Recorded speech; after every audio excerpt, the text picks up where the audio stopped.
Today, we are going to continue our one-day motion, but for uniform accelerated motion. In uniform accelerated motion, we need not have to use any of those integrations or integral equations that we wrote before. In fact, within this, I'll try to give you the list of equations is you'll find in almost all the standard textbooks and coaching materials, etc. So I'm not laying much emphasis on what is already available in the market, but even then, for the sake of completeness, I'm going to give you what are all these equations, and I'm sure you are able to recall these equations, which you must have learnt obviously in 8th or 9th standard. Now, I repeat, this is a special case of this kinematics equation of motion, and that's what we call as uniform accelerated motion. Now, this you have the three equations, most famous equations, and in addition to this, suppose if I take s dash in n seconds, I will write it as un plus half an square. S in n minus 1 seconds, I will write it as u into n minus 1 half into a into n minus 1 whole square. You are aware of this. Now, I just want to get, say for example, this is in 10 seconds, this is in 9 seconds. Then if I want to get what is the displacement during 10th second, if I take n seconds and n minus 1 seconds, I want to get during nth second. What I need to do is to subtract one from the other. Now that is given a symbol, n suffix means in a particular second, nth second, the displacement is u plus a by 2 into 2n minus 1. So that is the equation I am going to write here. U plus a by 2 into 2n minus 1. Now these are the standard equations that we will be using, and as I said, you do come across all these things in the standard textbooks. Now I will go by the applications of all this under the heading motion under gravity. We will look at one by one. Motion under gravity means there are two cases here that very close to the surface. Now these are all standard assumptions. Very close to the surface. Very close to the surface. Maybe up to 1 kilometer or 2 kilometers, not more than that. And then second point, if I take this, your acceleration due to gravity, g is constant. Mind you, its value, unless given otherwise, you have to take it as 9.8 meter per second square only. Be careful, you can't use 10 unless they say you take it as 10. So this is number one. And if I take very close to the surface, all these equations are applicable, right? So we will look at what are the possible scenarios in motion under gravity. I may project a body up, I may drop a body down, I may throw a body down, or I may throw a body from a height h above. Likewise, so many scenarios you can visualize. So many. Now let us start from a general case that I am considering. This is the surface, and this is that a particular tower whose height is, we'll take it as ht. ht is the height of the tower. Now from here I am looking at various scenarios. Now, I want you to be careful. I'm going to put everything in a nutshell and give you those equations. How many possible scenarios do you come across here? Number one, this is a dropped body, first case. First case is a dropped body. Now, second case, I'm throwing a body down with you. So, this is projected body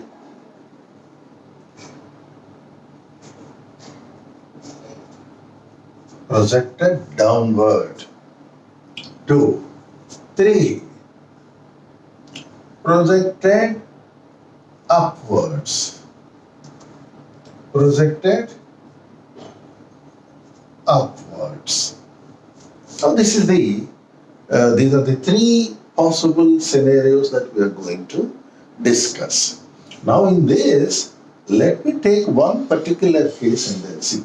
In each of these cases, if you work out these things separately, you can write those equations of motion also accordingly. Now, if I take one particular scenario, that is, let me say, third scenario I am taking. Third scenario. What do you mean by third scenario? Upward projected body from a height with you. Because your initial velocity is u. What is your acceleration here? G always acts downwards and this body is projected upwards. So initially these two are opposite to each other. Therefore, I'll put acceleration as minus g and then displacement, let it be yes. So displacement is yes.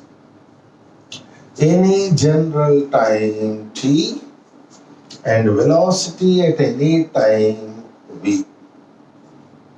Velocity at any time v. Now you can directly write all these equations here. So once I write this, I will write those equations here. How do you write them? First equation is v is equal to u minus dt. Second S is ut minus half gt square. Third is v square is equal to u square minus 2gs. Now these are the standard equations I'm putting. I'm not going to the 10th equation. We will look at those things when you work out few examples. Now I've just tried to give you this. Now be careful in using these equations. For example, when you look at this getting velocity after time t, let us look at this third scenario in detail. Now initially it goes like this, then it goes, then it will start coming. This is the maximum point to which the particle can go, obviously. And while putting it down, I can't put it along the same line, but you have to understand that it is coming along the same line only.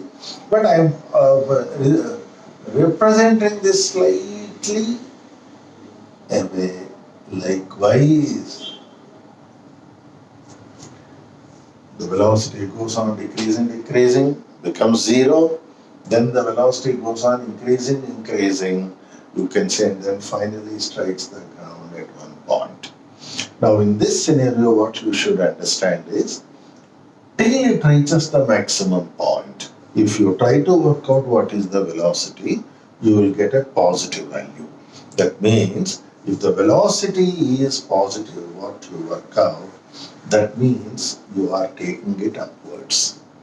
And if the velocity you are getting it as negative, it must be in one of these scenarios. That's how you have to understand this. Okay? Now, there are other things that you can interpret. For example, I want to find out what is the displacement.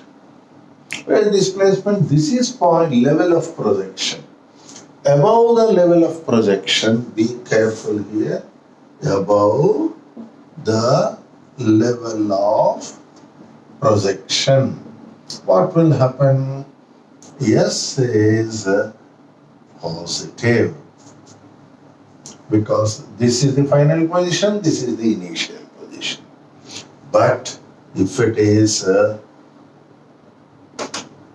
below the level of projection, it is below the level, that means the particle is somewhere here. Obviously, this is the displacement. Displacement depends the upward direction positive, downward direction negative. So, your S will be negative. Your answers I am saying. So, whenever you get S positive or V positive, you should understand still the body is ascending. You understand? Still the body is ascending. And when you get V negative or S negative, that means the body is in its descent motion, number one. If it is velocity, if it is displacement negative, it is below the point of projection.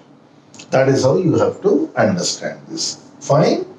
Now, if you look at the body, there is a time during which it ascends. You can see.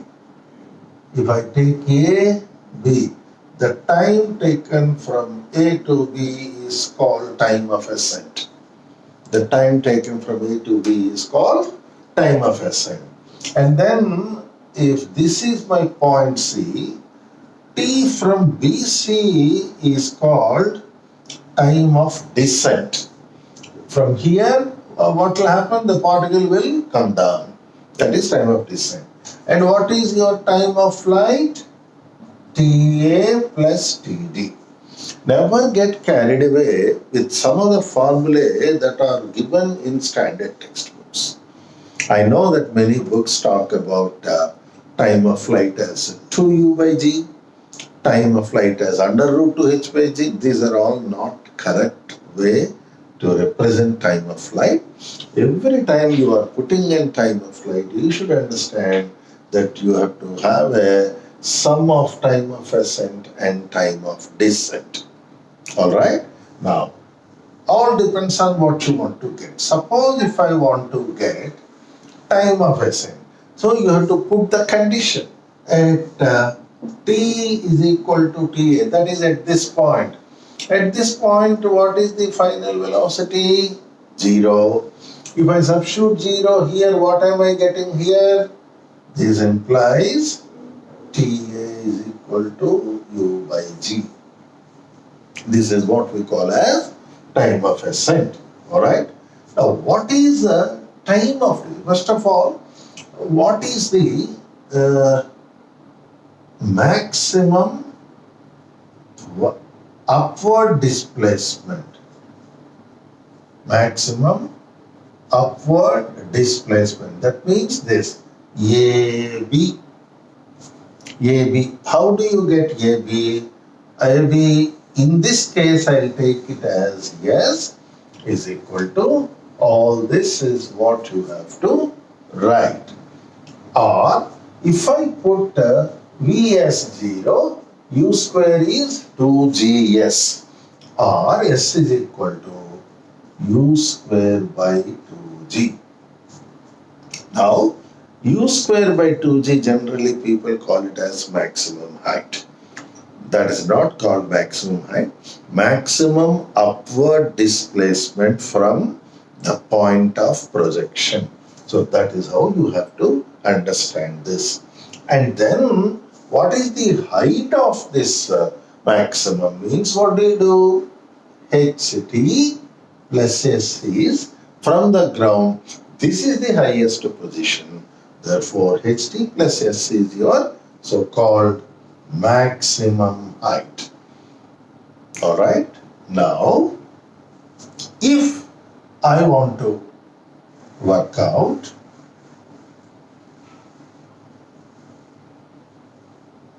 time of flight. Time of flight means now time is involved in this equation. Displacement is, suppose the particle goes up and then comes to this. It reaches the ground. So what is the displacement of the particle, final displacement? It is below the point of projection. Therefore, your S is equal to, in this case, minus ht. Why negative sign here? I already told you, if the particle comes below the point of projection, the displacement is bound to be negative. Now you can substitute in this, and minus ht is equal to ut minus half. Now, when you put ut minus half gt square. Now, this is a simple quadratic equation. The solution I'll directly write here, but I'll write it in a form which you should remember all the time instead of wasting your time. That t you can write as under root of u by g the whole square plus 2ht by g. This is plus u by g. You understand this? Now, the same thing. If you put the quadratic equation and then try to solve that, when you get the solution, I've just rearranged and put it in a form which you can easily remember. And that is this expression. This is one thing which you should never ever forget. Very, very important. Now, time of flight I am talking about. This time of flight is such a parameter that you come across almost at every stage during your course of study. Every stage. So every time I ask during my entire experience, barring a very fraction of percentage, virtually everyone used to give long answers. Everyone. This is something that I want you to avoid. So the moment somebody says it is time of flight, now I'm going to a virtual shortcut. You know that I'm writing this expression here so that something that you keep on using it. All right. Now, yeah. So you know how you have written this. Now, for example, with the help of this, if I want you to understand how to get the time of flight in the second scenario. Second scenario, what are you doing? You are throwing the particle downwards, right? And g is also downwards, isn't it? G is downwards. And your h, that displacement is positive. You got it. Now, if you write that equation, the only difference is instead of u being upwards, here u is downwards. That means instead of plus u, if I put minus u, I'll get the same time of flight. Now, this is time of flight in the third scenario. This is going to be time of flight in the second scenario. How do you get? This is common, remember. And you get only minus u by g. The rest is common. Okay, I'll put it in this form. The same thing that you need to write down. And you see how it is easy. Now it could be 2 or 3. Now, suppose if it is 1, first scenario, what is first scenario? You are dropping the body down. So dropping means what? U becomes 0. So when I put u 0, what are you getting? Can you see? This will go. This will go. What remains? That is what I call it as scenario number 1, and that is 2ht by g. The t is only to write this as the tower. If you take it as the height, you can remove the subscript. You understand? So, now I want to give a generalized expression for time of flight. This you can use in innumerable examples, and try to get it by heart, although that should not be the case. I don't want you to unnecessarily waste your time. And don't call it as a shortcut. In fact, I'll tell you where does this shortcut lead you to. Now, I'm straight away putting never do this. Never do this. Somebody is asking how to get 64 by 16. A fellow is giving shortcut instead of knowing 16 table or doing the division. He says cut 6 off, so answer is 4. Now the children are very happy and they said, sir, if it's as simple, this example is so simple, why don't you give another example? Then he said, okay, another example you take. He has given 95 by 19 and 9 is struck and 5. You see that incidentally both are correct. But look at the method, it's a shortcut, all are happy. And the teacher now asks the children to apply this shortcut to simplify. Suppose if I give you like this, he will simply strike off this, he will give the answer as well. What a ridiculous way to get these shortcuts. And therefore, in life, never look for shortcuts. Okay? Now, this you don't put it in this category of shortcuts. No. I don't want you to get confused every time.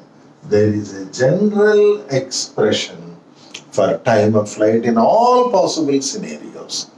And how to apply in each of the cases also I am going to give that explanation to you. How? Look, velocity by acceleration the whole square plus 2 by acceleration. That height is the point of projection. If you are doing it from the ground, h becomes 0. Likewise. Now this is plus or minus velocity by acceleration. This will give you all possible cases of time of flight. I will just give you to show you. Suppose I am projecting a body from the ground up with a velocity u. From the ground wave, this becomes 0. How do I write this? U by g whole square plus q. When to use plus, when to use minus. If the velocity and acceleration are opposite initially, use plus. When they are in the same direction, use minus. Initially I am talking about. So what does that give you now? 2u by g. This is something that you quite often come across in almost all your examples, alright, in the books. This is number 1. Number 2, as I have already stated, if I am dropping a body from a particular height, velocity initial 0, this is 0, and therefore your time of flight is nothing but under root 2h by g. So this is also a special case. What you got in the previous case is also a special case. Therefore, 2 cases we have already seen. Now the third scenario is this. From a height, I am projecting it up. And from a height, I am projecting it down. Use minus. When you project it up, velocity, acceleration are opposite. Always identify the line of motion. This is very important for you. And if you identify that, then everything you can get. See, for example, in this case, I am projecting it up. So I'll just give you this. Look at this. I am projecting it up with you, and this goes up, right? And goes up and then comes down. What is the time of flight? 2u by g. Fine. Instead of this, now I project at an angle. How is your acceleration directed? So along g, if I am projecting this at an angle theta, and what is this component that you have? You know very well how to get the components of any vector at any stage. This is u cos theta and this is u sin theta. Now let the particle move. You see, generally it goes like this and comes. It is a two-dimensional motion. Even then, I can use this relation and see how am I going to making it 1D. It goes up starting with u sin theta, becomes 0, then comes back by the time it comes here. You will understand this in a much better way when we talk of projectiles.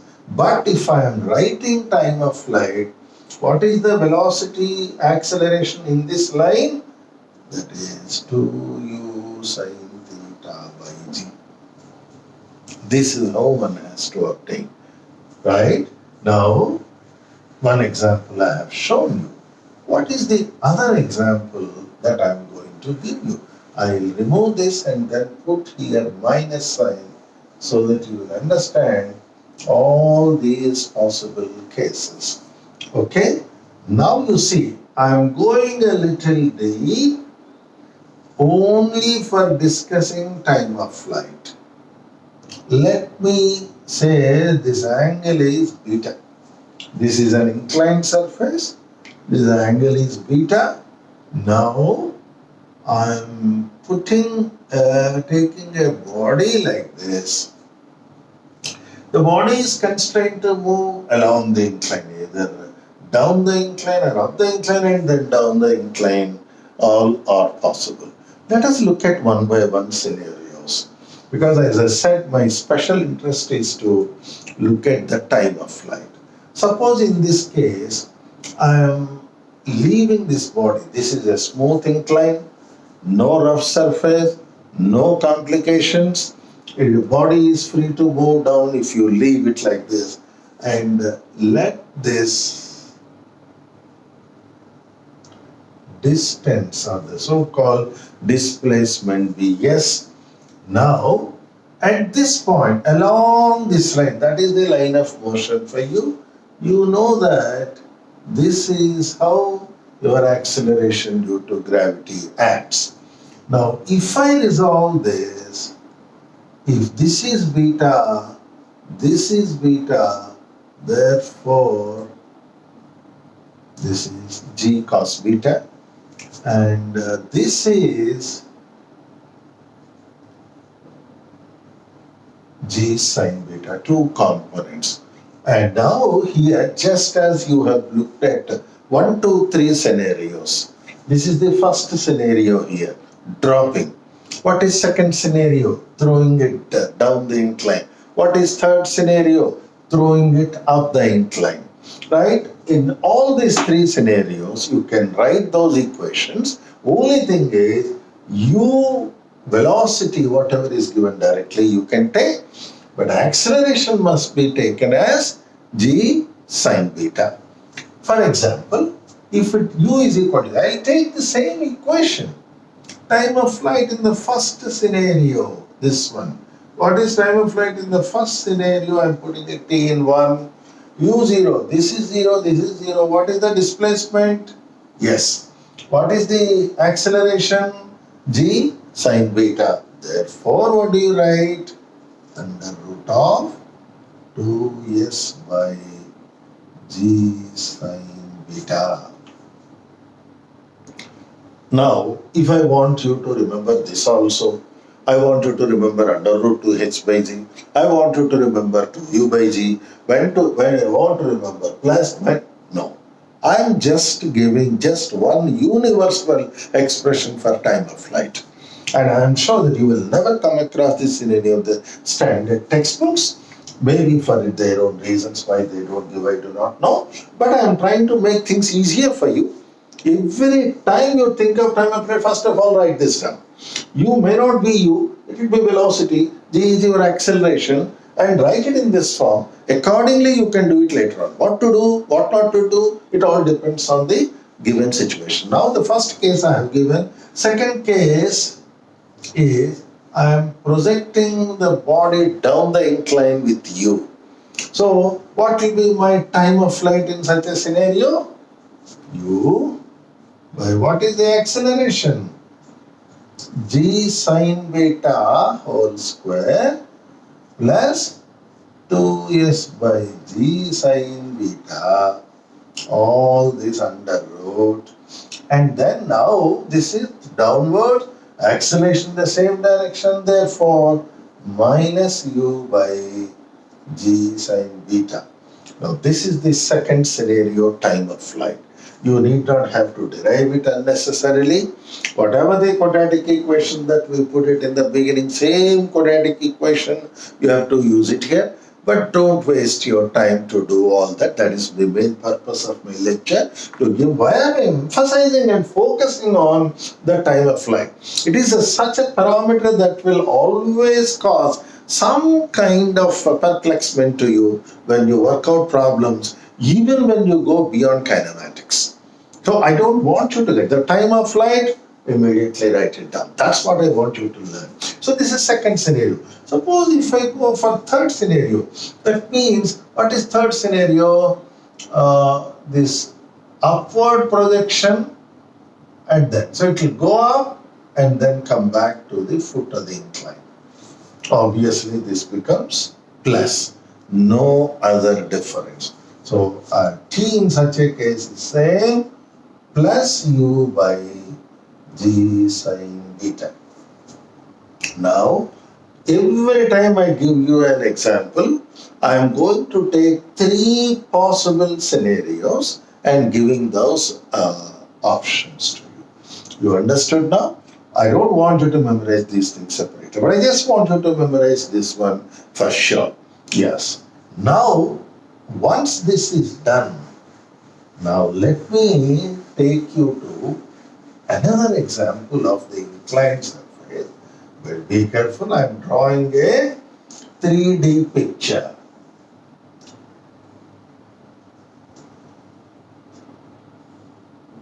This is as usual beta.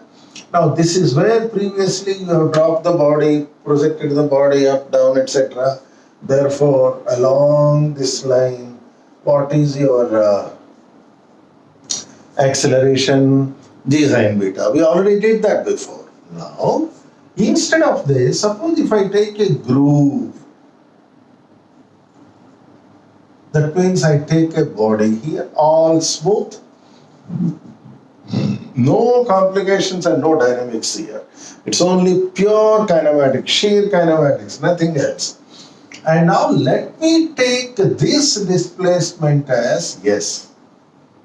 If this is the displacement, and then first scenario u0, second scenario u down, third scenario u up.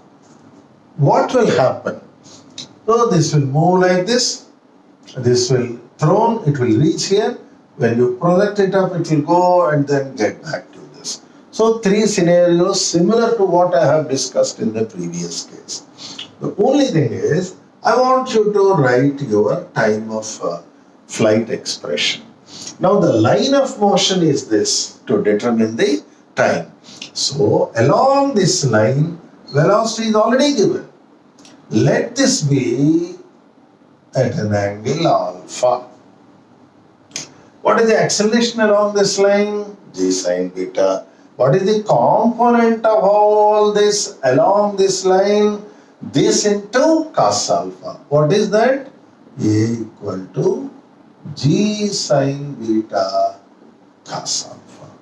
Now this is very, very important. How to get acceleration in each of the cases, you should understand. This is a standard line. Originally G is like this. Alright. Now I took an inclined surface, therefore this is G sine beta. To that I am taking an inclination. Alpha in the same plane. Then at alpha it will become G sine beta cos alpha. So same 1, 2, 3 expressions, same thing that you would write. Only thing is I put here 1, 2, 3, all possible cases. How do you write? Under root of u by g sin beta cos alpha whole square plus 2s by g sin beta cos alpha, and here plus or minus u by g sin beta cos alpha. I told you first scenario s is present, u is 0. Second scenario, this is minus.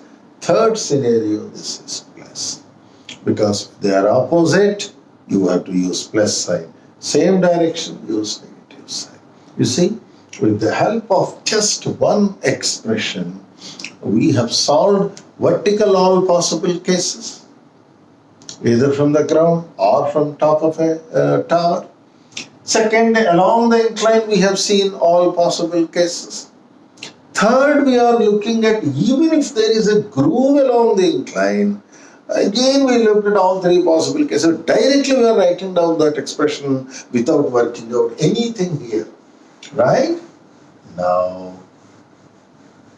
I'll go a little deeper into this and give you an example of a circular wire. Along the diameter, another wire is fixed. Now, I take along a cord another wire. So, let this be at an angle theta. Now, I'll take it as AB. Let the radius be R. Radius of the circle be R. This is if I am putting any small ring inside and leave it. How does it? Body, it will directly reach B. If I am asking you how to get time of flight from this point to this point, TAB. What is the time taken from A to B? What is the displacement? This is R. This is R. Total displacement is 2R. Acceleration is down, therefore that is nothing but G. U is 0. If U 0, this is 0. How do you write your time of flight expression? 2 into 2R by that acceleration. So time taken from A to B, I am writing under root 4R by G. Alright? This is the first one. Suppose I am taking it along a cord. AC, what is the time taken? Now I want to know what is the time taken along AC. Now here what do you do? Same dropping you are doing there. I am dropping the body there, and then the body will reach here. What is the acceleration along this? If this is G, along this will be G cos theta, because this angle is theta. Now this is AC. So TAC is equal to, again U0. First term won't be there, third term won't be there. So you get twice AC by G cos theta. This is the time of flight of AC. But if I join this B and C, you know very well from your geometry that this is a right angle triangle. Every time with a chord it intersects this point, the angle here is always 90 degrees. Now, this whole length is how much? 2R. What is the length of this segment? That is AC. AC, now this is theta, cos theta is equal to AC by 2R, isn't it? Cos theta is AC by 2R, or AC is equal to 2R cos theta. Substitute it here, 2R cos theta by G cos theta. How much are you getting? You get a very surprising result that the time of flight here is 4R by G. What is the time of flight in the first case along the diameter? 4R by G. One very important way to interpret things is I am now taking at an angle theta, and my final expression never contains this theta. What does it convey? It conveys that that particular parameter is independent of time. Independent of theta. So, whether I take 10 degrees, 30 degrees, 40 degrees, 50, 80, 90, anything you take, it's not going to make any difference. In other words, whether you drop a body along this chord or along this chord or along this chord, time taken is bound to be the same in all these cases. This is a very, very important conclusion. Right? It's a special case, of course. Now, whether I am taking in this scenario or the previous scenarios, what is it that I was trying to convey? Time of flight. So, in a way, virtually, you may treat this lecture as a lecture for time of flight. You, in your lifetime, you never forget this to give the expression for time of flight. Every time you give time of flight, under root of all this plus this. Only thing is, what acceleration should be substituted, you have to see. What velocity is to be substituted, you have to see. Whether you use to plus or minus, you have to see.